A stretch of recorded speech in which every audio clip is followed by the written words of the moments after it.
Quels sont les différents types de marchés publics?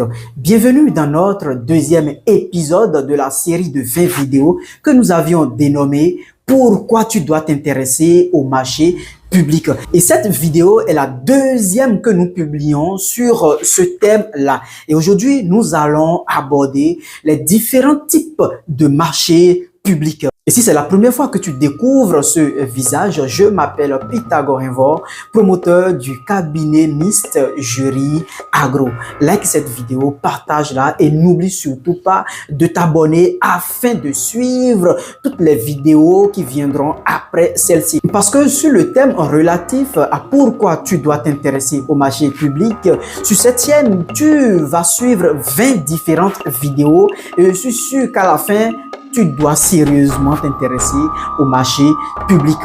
Revenons maintenant au thème. Quels sont les différents types de marchés publics? Vous savez, tous les marchés publics ne se ressemblent pas. Et si tu ne sais pas la catégorie dans laquelle tu dois jouer, tu risques même de perdre avant de jouer. Alors, il existe trois grands types de marchés publics. D'abord, il y a les marchés de travaux. Et là, c'est beaucoup plus pour ceux qui sont spécialisés dans le BTP, dans les aménagements, dans la construction des routes, des bâtiments. Et là, on veut te voir concrètement sur le terrain. On veut voir ta force technique dans la réalisation des travaux. Ensuite, il y a les marchés de fourniture. Et là, si ton entreprise est spécialisée dans les services de fourniture où tu dois livrer à l'administration publique, que ce soit du matériel, des ordinateurs, des meubles, des tables, etc. Là, si ton entreprise est compétente en la matière, tu peux savoir qu'elle fait partie de cette catégorie-là. Et à ce niveau, qu'est-ce qu'on te veut concrètement? On veut un prix abordable, ta capacité à vite livrer et surtout la qualité. Et enfin, il y a les marchés de services. Ça concerne beaucoup plus les cabinets de conseil, d'études, de maintenance, etc.